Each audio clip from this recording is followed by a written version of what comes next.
Praise lord హల్లెలూయా. యేసు ప్రభు పేరిట మీ అందరికీ శుభములు. మీరు ప్రార్థిస్తున్నారు, ఉపవాసం ఉన్నారు, సువార్త ప్రకటిస్తున్నారు, దేవుని యొక్క గ్రేట్ కమిషన్ ఫుల్ఫిల్ చేస్తున్నారని భావిస్తున్నాను. ఈ యొక్క 21 రోజుల ఉపవాసపు 6వ రోజుకు మీ అందరికీ స్వాగతం, సుస్వాగతం. ఈరోజు ఒక నూతనమైన ఒక విషయంతో నేను మాట్లాడాలని ఆశిస్తున్నాను. మన జీవితంలో, నా యొక్క జీవితంలో నేను అనుభవపూర్వకంగా చూసిన కొన్ని విషయాలు ఏంటంటే, కొంతమంది వారి యొక్క అమాయకత్వంతో 40 రోజులు, 60 రోజులు, 100 రోజులు అనే ఉపవాసపు పిలుపును వాళ్ళు తీసుకొని ముందుకు వెళ్తూ వాళ్ళు హాస్పిటల్ గురైన వాళ్ళని నేను చూశాను.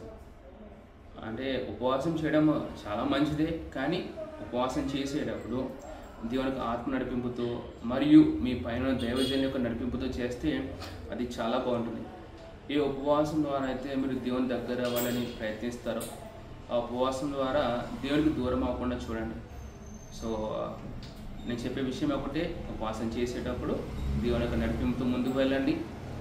మీకు పైన ఉన్న సేవకుల యొక్క నడిపింపుతో ముందుకు వెళ్ళండి. ఎందుకంటే ఏది మనకి చాలా మంచిదో అది మనకి తెలియపరచబడుతుంది. సో చాలా అద్భుతమైన ఆనందకరమైన ఉపవాసం ముందుకు సాగుతామండి. Praise the lord.